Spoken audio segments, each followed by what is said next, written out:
رمضان کا مطلب کیا ہے؟ جلنا، جلنا۔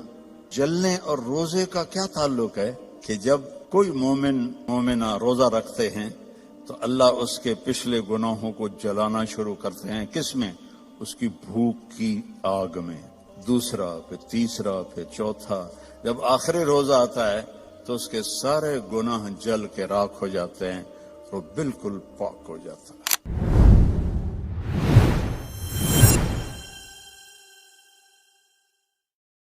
میرا نبی دو جہان کا سردار، کعبہ قوسین کا مالک، کہتا ہے کاش میری ماں زندہ ہوتی اور میں عشاء کی نماز مسجد میں باجماعت مصلی پہ کھڑا ہوتا اور میں سورۃ فاتحہ بھی شروع کر چکا ہوتا۔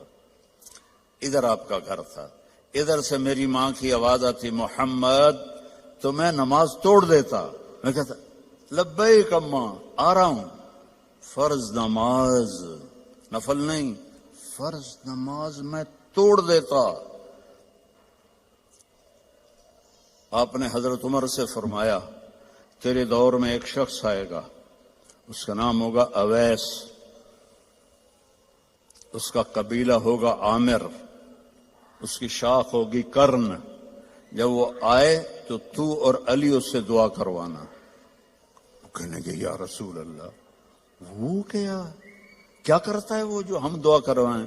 تو اس نے ماں کی ایسی خدمت کی ہے کہ اللہ اس سے راضی ہو گیا ہے، اور وہ جس چیز کے لیے ہاتھ اٹھاتا ہے اللہ پورا کر دیتا ہے۔ تو حضرت عمر حج پر اعلان کرتے بھائی کوئی اویس، کوئی اویس۔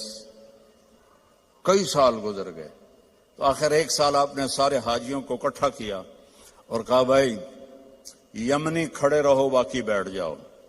تو یہ سارے بیٹھ گئے، یمنی کھڑے رہے۔ پھر آپ نے فرمایا عامر قبیلے والے کھڑے رہو باقی بیٹھ جاؤ۔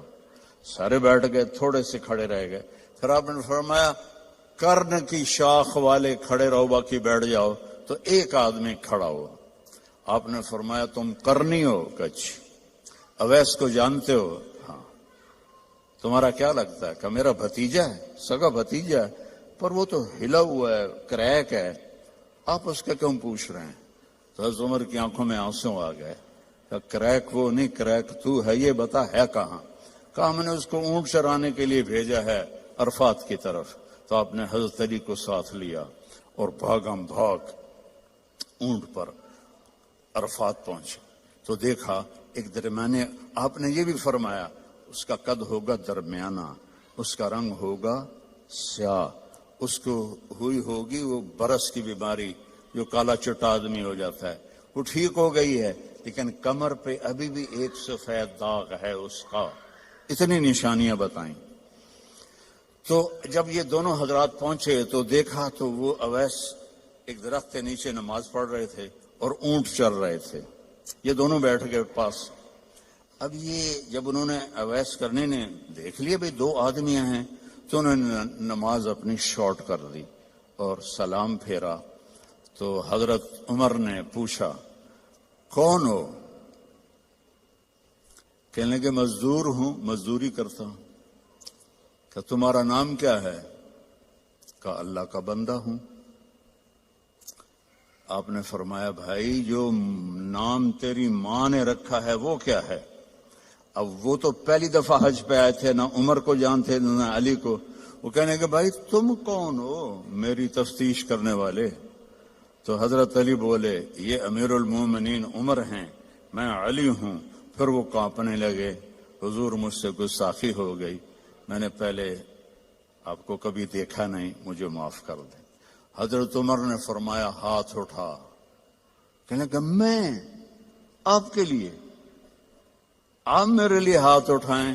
کہ نہیں، ہمیں ہمارے نبی نے فرمایا تھا کہ اویس آئے گا، وہ جب ہاتھ اٹھاتا ہے تو کبھی خالی نہیں آتے کہ اس نے ماں کی خدمت کر کے وہ مقام پایا ہے، نہ جہاد سے، نہ روزوں سے، نہ حج سے، نہ زکوٰۃ سے، نہ نفلوں سے، نہ ذکر سے، نہ تلاوت سے، نہ سخاوت سے، ماں کی خدمت سے۔ اور ایک اور حدیث سناتا ہوں جب جنتی جنت میں جائیں گے نا اور جنت کے دروازے کے قریب ہوں گے تو اللہ تعالیٰ فرمائے گا سارے چلے جاؤ، اویس کو روک دو، تو وہ گھبرا جائیں گے، تو کہیں گے یا اللہ مجھے کیوں روکا ہے؟ ماؤں کی قدر کر لو اگر زندہ ہیں، مر گئی ہیں تو ان کی قبر پہ جایا کرو، باپ زندہ ہیں تو قدر کر لو، مر گئے تو ان کی قبر پہ جایا کرو۔ تو اللہ فرمائیں گے اویس پیچھے دیکھو، جو پیچھے دیکھیں گے تو جہنم کے لوگ ایمان والے جو جہنم میں ہیں، تو اللہ تعالیٰ فرمائیں گے اپنی انگلی کو پھیرتا جا، جدھر جدھر تیری انگلی پھرے گی تیرے تو فیل سب کو جنت میں ڈال دوں گا جو تو نے ماں کی خدمت کی۔ نوجوان لڑکے لڑکیوں سے کہتا ہوں اپنی ماؤں کی قدر کرو، اپنے والدین کی قدر کرو۔ خاوند اور بیوی سے کہتا ہوں ایک دوسرے کو عزت دو، چپ رہنا سیکھو۔ اگر میں گرم ہوتا ہوں تو بیوی چپ ہو جائے، بیوی گرم ہوتی ہے تو میں چپ ہو جاؤں، تھوڑی دیر میں محبت قائم ہو جائے گی۔ اور خاوند اور بیوی کبھی لڑ بھی پڑیں اور پھر خود ہی صلح کر لیں تو اللہ ان کے پچھلے سارے گناہ معاف کر دیتا ہے۔ یہ اتنا بڑا رشتہ ہے۔ تو یہ ایک خوبصورت زندگی ہے، اس میں عبادات اتنی ہیں اور معاشرت اتنی ہے۔ بولنا کیسے ہے، صبر کیسے کرنا ہے، معاف کیسے کرنا ہے، درگزر کیسے کرنا ہے، اپنے آپ کو کیسے جھکانا ہے۔ تو میرے بھائی بہنوں، اللہ کی قسم زندگی کا حسن نہ بڑے گھر میں ہے، نہ بڑی گاڑی میں ہے، نہ زیورات میں ہے، نہ بڑے عہدوں میں ہے۔ زندگی کا حسن نبی کی زندگی کو اپنانے میں ہے، کیونکہ زندگی اندر ہے، باہر نہیں ہے، اندر ہے۔ اندر میں نہ گاڑی، نہ رولز رائس جاتی ہے، نہ سزوکی جاتی ہے۔ اندر میں نہ ہیرا جاتا ہے، نہ موتی جاتا ہے۔ اندر میں تو محبت جاتی ہے، سلوک جاتا ہے، وہ زندگی کو پانی دیتا ہے۔ تو اس کے ارادے کرو، جو آپس میں لڑے ہوئے ہیں سب صلح کر کے اٹھو، معاف کر کے اٹھو۔ بھائی بہن لڑے ہوئے ہیں، مجھے بھی پاکستان سے فون آیا ایک بچی کا، وہ حسب حال میں کام کرتی تھی، ناجیہ بیگ، اس کا مجھے فون آیا کہ جی میرا بھائی مجھ سے ناراض ہوا ہے اور اس نے میرا نمبر بھی بلاک کر دیا ہے اور مجھے اپنی ماں سے بھی نہیں ملنے دیتا، میری ماں بیمار ہے، آپ سے دعا کروانا چاہتی ہوں۔ کہ ماں سے بھی کوئی روکتا ہے، سگا بھائی ہو کر روک رہا ہے۔ بس تو یہ بد اخلاقی یہاں تک چلی جاتی ہے کہ دل پتھر بن جاتے ہیں۔ تو یہ بہت بڑا میں آپ کو پیغام دے کے جا رہا ہوں۔ 5 نمازیں، اور عورتوں کو تو 10 دن ویسے ہی معاف ہے نمازیں، نماز، روزہ، زکوٰۃ، حج، پیسے والے۔ باقی کیا کرنا ہے؟ اپنے نبی کی زندگی پڑھو، اللہ کے واسطے پڑھو پڑھو پڑھو، قرآن پڑھو، قرآن پڑھو، اور معاف کرنا سیکھ لو، ہونٹ سینا سیکھ لو۔ آپ سے زیادہ خوشحال کسی کی زندگی نہیں ہوگی۔ تو سارے بہن بھائی ارادہ کرتے ہو نا انشاءاللہ؟ اور ان نوجوانوں سے، مردوں سے کہتا ہوں کہ ایک ویکنڈ آپ تبلیغ میں لگا لیا کریں، اس سے آپ کو بہت فائدہ ہوگا۔ آگے رمضان قریب آ رہا ہے، بخشش کا مہینہ ہے۔ رمضان سال کے 12 مہینوں کے نام عربوں نے رکھے، 11، اور 12واں مہینہ رمضان کا نام اللہ نے رکھا، شہر رمضان، جو قرآن میں آتا ہے۔ رمضان کا مطلب کیا ہے؟ جلنا، جلنا۔ اور جلنے اور روزے کا کیا تعلق ہے؟ کہ جب کوئی مومنہ روزہ رکھتے ہیں تو اللہ اس کے پچھلے گناہوں کو جلانا شروع کرتے ہیں۔ کس میں؟ اس کی بھوک کی آگ میں۔ دوسرا، پھر تیسرا، پھر چوتھا، جب آخری روزہ آتا ہے تو اس کے سارے گناہ جل کے راکھ ہو جاتے ہیں، وہ بالکل پاک ہو جاتا ہے۔ اور شب قدر اگر اللہ دے دے، 5 راتیں تو ہیں، ایک تو ضرور ہوگی نا، وہ جاگ لیں تو 80 سال سے زیادہ کی بندگی کا اجر ہوگا۔ اور 4 آدمی ان کا کوئی عمل قبول نہیں ہوتا رمضان میں، ایک ماں باپ کا نافرمان، ایک مستقل شراب پینے والا، شراب کا عادی، ایک رشتہ داروں سے لڑنے والا، ایک کسی کے لیے دل میں نفرت رکھنے والا۔ یہ 4 محروم ہو جائیں گے، باقی سب کی بخشش ہو جائے گی۔ شب قدر میں کوئی جاگ رہا ہے یا سو رہا ہے، سب کی بخشش اللہ کر دیتا ہے سوائے 4 کے۔ ماں باپ کو تنگ کرنے والا، شراب کا مستقل عادی، تو بیچنے والے کا کیا حال ہوگا، رشتہ داروں سے لڑنے والا، دل میں نفرت رکھنے والا۔ ایک ٹیشو پیپر دینا مجھے، میں آپ کو ایک لفظ کا مطلب سمجھاتا ہوں۔ ٹیشو پیپر ہے دینا۔ اللہ تعالیٰ نے اپنی نافرمانی کے لیے لفظ استعمال کیا ہے معصیت، عصا، اور والدین کے لیے کیا ہے عقوق، من عق والدیہ۔ عقا کسے کہتے ہیں؟ یہ ذرا ٹیشو پیپر دیکھنا، عقا، اس کا بعد میں مطلب بتاؤں گا۔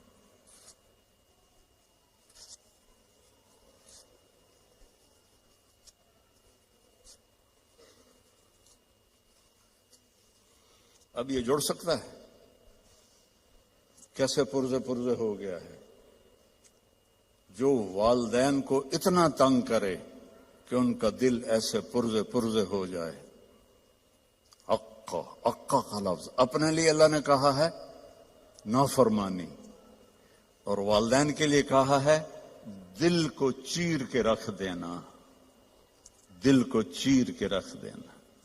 اللہ کے واسطے اپنی ماؤں کی زندگی کو غنیمت جانو، اپنے باپ کی زندگی کو غنیمت جانو، ان کی کڑوی بھی سہ لو، ان کی میٹھی بھی سہ لو، تو آپ کے لیے جنت کا راستہ اللہ آسان کر دے گا۔ ایک آخری حدیث سناتا ہوں، پہلے سنائی تھی، جو باوضو رہے گا اللہ اس کا رزق بڑھائے گا۔ اب آخر میں حدیث یاد آ گیا، آپ نے فرمایا جو یہ چاہے اس کی زندگی لمبی ہو، کون نہیں چاہتا؟ 80 سال والا بھی کہہ رہا تھا دعا کرو اللہ حیاتی دے وے، پترا کرے دن بابا بس بھی کر اگاں جا، وہ پھر بھی کہتا ہے دعا کرو اللہ زندگی دے، صحت والی دے۔ ٹھیک ہے، کون نہیں چاہتا؟ جو یہ چاہے اس کی زندگی لمبی ہو اور اس کا رزق بڑھ جائے اور مرنے کے بعد اس کا نام بھی زندہ رہے، ماں باپ کی خدمت کرے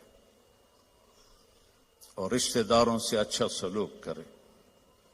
یہ وہ ٹپس ہیں جو میں آپ کو اپنے نبی کی زندگی سے نکال کے دے کے جا رہا ہوں۔ احباب جمع ہے میر، حال دل کہہ لے، پھر التفات دلے دوستاں رہے نہ رہے۔ میرے ذمہ تو تھا کہ دیانتداری کے ساتھ آپ کو میں اللہ اس کے رسول کی زندگی کے وہ اصول بتا دوں جس سے آپ خوشحال زندگی گزار سکتے ہیں۔ آگے آپ کی مرضی ہے تو سارے بھائی بہن اس کی نیت کرو، آپس میں کوئی لڑے ہوئے ہو صلح کر لو، معاف کر دو۔ بھائی بہن لڑے ہوئے ہیں، میاں بیوی لڑے ہوئے ہیں، میاں بیوی لڑ کے صلح کریں تو اللہ ان کے پچھلے گناہ معاف کر دیتے۔ کیا کروں، مجھے باتیں یاد آتی ہیں، ادھر گھڑی کو دیکھتا ہوں تو شیطان روزانہ اپنی اسمبلی لگاتا ہے سمندر پر، ٹھیک ہے، اپنے سارے ایم پی ایز کو اکٹھا کرتا ہے، ان سے پوچھتا ہے ہاں بھائی کیا کر کے آئے ہو؟ ویسے بیٹھا تھا، ایک کہتا ہے سر میں نے زنا کروایا، کہتا ہے دیکھ رہے ہو مجھے؟ دوسرا کہتا ہے میں نے چوری کروائی، شیطان کہتا ہے تیسرا کہتا ہے میں نے شراب پلائی. ایسے وہ گناہ گناتے ہیں اور وہ صرف اتنا رسپانس دیتا ہے. پیچھے ایک خبیث لنگڑا شیطان کھڑا ہوتا ہے کولا، کہتا ہے حضور میں نے میاں بیوی کو لڑایا. تو وہ یہاں سے یوں جمپ لگاتا ہے، وہ شاباش میرے بیٹے کام تو کر کے آیا، آجا آگے آجا. اس کو جفا ڈالتا ہے، اپنے تخت پہ ساتھ بٹھاتا ہے، کہتا پاگلو، اس شرابی کی شراب اس کی ذات تک، زانی کا زنا اس کی ذات تک، چور کی چوری اس کی ذات تک. میاں بیوی کی لڑائی دو خاندانوں کو آگ لگا دیتی ہے. کام ہے یہ کرنے کا. شیطان اس پہ خوش ہوتا ہے، اللہ اس پہ ناراض ہوتا ہے. اللہ کو سب سے زیادہ خوشی ہوتی ہے جب خاوند اور بیوی صلح کر لیں. اتنا خوش ہوتا ہے کہ ان کے پچھلے گناہ معاف کر دیتے. تو میری گزارش ہے، باقی ہم انسان ہیں، پرزہ نہیں ہے کہ فٹ ہو جائیں گے. اونچ نیچ تو ہو جائے گی، جب ہو جائے تو معافی مانگ لیں. ہو جائے تو معافی مانگنے میں شرم نہ کریں. میں کیسے معافی مانگوں؟ معافی مانگیں گے آپ کا سر بلند ہو جائے گا، آپ کی عزت بڑھ جائے گی، آپ کا مقام بڑھ جائے گا، معافی مانگنے والے کے سامنے بھی اور اللہ کے سامنے. اور ماشاءاللہ آپ نے یہاں فنڈ وغیرہ ہم غزہ کے لیے اکٹھا کر رہے ہیں. تو میں ایک حدیث سناتا ہوں. میرے نبی نے فرمایا سبق درہم 100,000 درہم، 1 پاؤنڈ کا ثواب خرچ کرنے کا 1,00,000 پاؤنڈ سے زیادہ ہو گیا. صحابہ حیران ہو گئے، یا رسول اللہ وہ کیسے ہو گیا؟ آپ نے کہا ایک آدمی کے پاس 2 پاؤنڈ، ایک کے پاس لاکھوں پاؤنڈ. لاکھوں والے نے 1,00,000 دیا تو اپنے پیسے کا کچھ حصہ دیا، 2 پاؤنڈ والے نے اپنا ہاف مال دے دیا.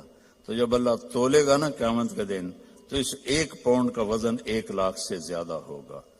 تو اللہ کی راہ میں دینے میں تھوڑے کو تھوڑا نہ سمجھیں، اللہ بہت قدردان ہے.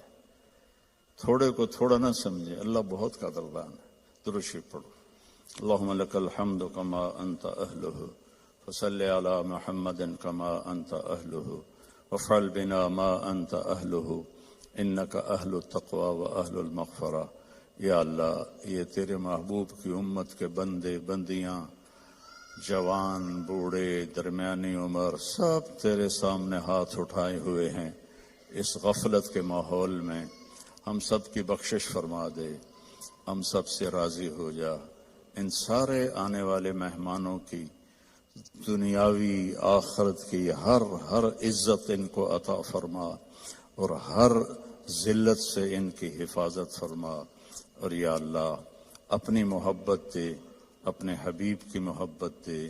یا اللہ ہمیں کبیرہ بھی گناہوں سے بچا، صغیرہ گناہوں سے بچا. رزق حلال عطا فرما. جو کوئی حرام کاروبار کر رہے ہیں انہیں توبہ کی توفیق دے اور انہیں رزق حلال کی طرف پھیر دے. یا اللہ ہماری یہاں نسلیں جو پیدا ہو رہی ہیں، پروان چڑھ رہی ہیں، ان کے ایمان کی حفاظت فرما، انہیں اسلام سے دور ہونے سے بچا. اور جو ہمارے بچے بچیاں اسلام سے نکل گئے وہ ہمیں واپس لوٹا دے. یا اللہ وہ ہمیں واپس لوٹا دے. یا اللہ جو آپس میں روٹھے ہوئے ہیں انہیں منا دے، جو بچھڑے ہوئے ہیں انہیں ملا دے، جو تنگ دست ہیں ان کی تنگی دور فرما، جو مقروض ہیں ان کے قرض ادا فرما، جو بیمار ہیں ان کو شفائے کامل عطا فرما. ان کے بچے بچیاں جوان ہیں اور رشتے نہیں مل رہے، ان کو نیک رشتے اب نصیب فرما. کہ بچیوں کے نصیب اچھے فرما، بچوں کے نصیب اچھے فرما، محبتیں پروان چڑھا. یا اللہ فرقہ واریت سے بچا، ہمیں امت بن کے چلنے کی توفیق دے. فرقہ واریت سے ہمیں دور کر دے اور جو اس کو بھڑکائے اس کو بھی توبہ کی توفیق عطا فرما. ہمیں امت بنا، ہمیں مسلم بنا، ہمیں مومن بنا، ہمیں امت حبیب بنا. اس کے علاوہ ہمارا کوئی بھی تعارف نہ ہو، اس کے علاوہ ہمارا کوئی لیبل نہ ہو. تو نے خود قرآن میں کہا ہوا سماکم المسلمین، تو نے ہمارا نام مسلم رکھا، ہمیں اسلام پہ پکا فرما۔ جو یہاں تیرے بارگاہ میں پہنچ گئے مرد عورت، ان کی قبروں کو ٹھنڈا فرما، ان کے درجات کو بلند فرما۔ جب ہمارے جانے کا وقت آئے ایمان پہ خاتمہ نصیب فرما، ایمان پہ خاتمہ نصیب فرما۔ اس سارے مجمع میں مستورات مرد اپنے دلوں میں بہت کچھ تو سے مانگنے کے لیے آہیں بھرتے ہیں، تو سب کی سنتا ہے۔ ان کی آہوں کو قبول فرما اور ان کی مرادوں کو پورا فرما، ان کی مرادوں کو پورا فرما۔